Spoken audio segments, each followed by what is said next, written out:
नमस्कार, स्वागत है आप सभी को। आज की कहानी है भगवान का कैमरा। एक दिन सुबह दरवाजे की घंटी बजी। दरवाज़ा खोला तो देखा एक आकर्षक कदकाठी का व्यक्ति चेहरे पर प्यारी सी मुस्कान लिए खड़ा है। मैंने कहा, जी कहिए। तो उसने कहा, अच्छा जी, आप तो रोज़ हमारी ही गुहार लगाते थे। मैंने कहा, माफ़ कीजिए भाई साहब, मैंने पहचाना नहीं आपकी। तो वह कहने लगे, भाई साहब, मैं वह हूँ जिसने तुम्हें साहब बनाया है। अरे ईश्वर हूँ ईश्वर। तुम हमेशा कहते थे कि नज़र में बसे हो पर नज़र नहीं आते। लो आ गया। अब आज पूरे दिन तुम्हारे साथ ही रहूँगा। मैंने चिढ़ते हुए कहा, ये क्या मजाक है। अरे मजाक नहीं है, सच है। सिर्फ तुम्हें ही नजर आऊंगा, तुम्हारे सिवा कोई देख सुन नहीं पाएगा मुझे। कुछ कहता इसके पहले पीछे से माँ आ गई। अकेला खड़ा, तू क्या कर रहा है? यहाँ चाय तैयार है, चल आ जा अंदर। अब उनकी बातों पे थोड़ा बहुत यकीन होने लगा और मन में थोड़ा सा डर भी था। मैं जाकर सोफे पर बैठा ही था तो बगल में वह आकर बैठ गए। चाय आते ही जैसे ही पहला घूंट पिया, मैं गुस्से से चिल्लाया, अरे माँ, ये हर रोज इतनी चीनी इतना कहते। ध्यान आया कि अगर ये सचमुच में ईश्वर है तो इन्हें कतई पसंद नहीं आएगा कि कोई अपनी माँ पर गुस्सा करे। अपने मन को शांत किया और समझा भी दिया कि भाई तुम नज़र में हो आज, जरा ध्यान से। बस फिर मैं जहाँ वह मेरे पीछे। पूरे घर में थोड़ी देर बाद नहाने के लिए जैसे ही मैं बाथरूम की तरफ चला तो उन्होंने भी कदम बढ़ा दिए। मैंने कहा, प्रभु यहाँ तो बख्श दो। खैर नहा कर तैयार होकर मैं पूजा घर में गया।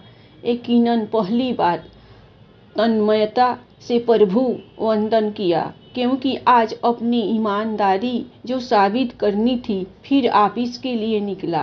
अपनी कार में बैठा तो देखा बगल में महाशय पहले से ही बैठे हुए हैं।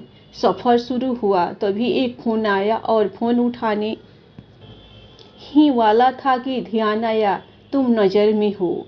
कार को साइड में रोका, फ़ोन पर बात की और बात करने की ही वाला था कि इस काम के ऊपर के पैसे लगेंगे। पर ये तो गलत था, पाप था। तो प्रभु के सामने कैसे कहता। तो एकाएक ही मुंह से निकल गया, आप आ जाइए, आपका काम हो जाएगा आज। फिर उस दिन ऑफिस में ना स्टाफ पर गुस्सा किया, ना किसी कर्मचारी से बहस की। 25-50 गालियाँ तो रोज अनावश्यक निकल ही जाती थी मुंह से, पर उस दिन सारी गालियाँ कोई बात नहीं में तब्दील हो गई।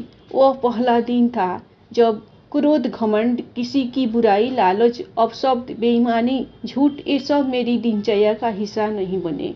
शाम को ऑफिस से निकला, कार में बैठा तो बगल में बैठे ईश्वर को बोल ही दिया, प्रभु सीट बेल्ट लगा ले, कुछ नियम तो आप भी निभाए। उनके चेहरे पर संतोष भरी मुस्कान थी।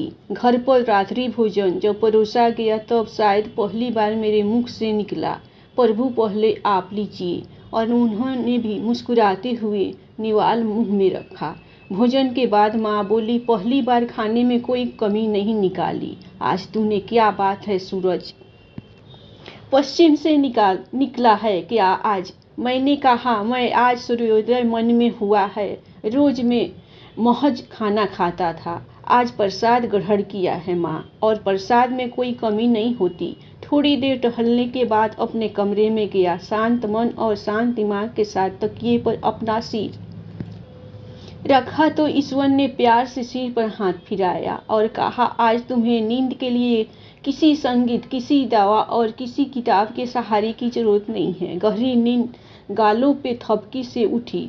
कब तक सोएगा, जाग जा अब। माँ की आवाज़ थी। सपना था शायद, हाँ सपना ही था, पर नींद नौद से जगा गया।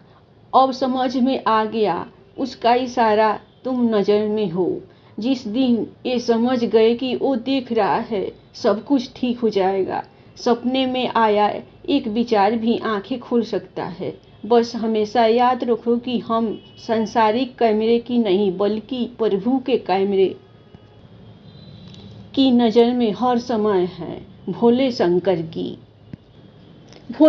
की कहानी। भोलेनाथ ने काटे चिड़िया के साथ जन्म।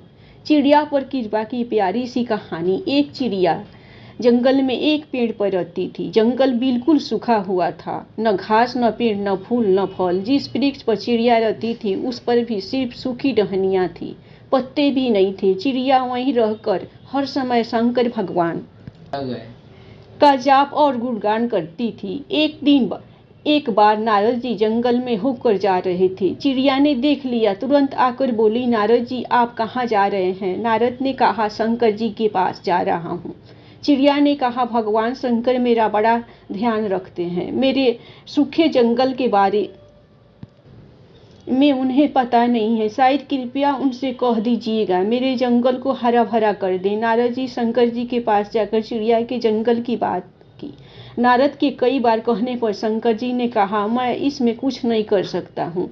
नारद चिड़िया के भाग्य में 7 जन्म ऐसे ही सूखे जंगल में रहना लिखा है। नारद कुछ नहीं बोले। कुछ समय बाद नारद जी फिर वहां से निकले तो देखा जंगल बिल्कुल बदला हुआ था। जंगल हरा भरा, हरी घास फूल फल लदे हुए थे। चिड़िया का पेड़ फूलों और फलों से लदा था। चिड़िया भी प्रेम मगन होकर पेड़ पर नाच रही थी। नारद जी ने सोचा शंकर जी ने मुझसे झूठ बोला। नारद जी ने शंकर जी से जंगल के हरे भरे तथा चिड़िया के बारे में पूछा तो शंकर जी ने कहा कि मैंने चिड़िया को कभी कुछ नहीं दिया, फिर भी मेरा गुणगान करती रहती है। उसकी भक्ति विश्वास और प्रेम की वजह से मुझे 7 जन्म काटकर सब चिड़िया को देना पड़ा है। ऐसे दयालु है हमारे भोलेनाथ। भक्ति में शक्ति होती है। अगर आप अपने आराध्य के प्रति समर्पित है तो आपका कोई काम नहीं रुक सकता है।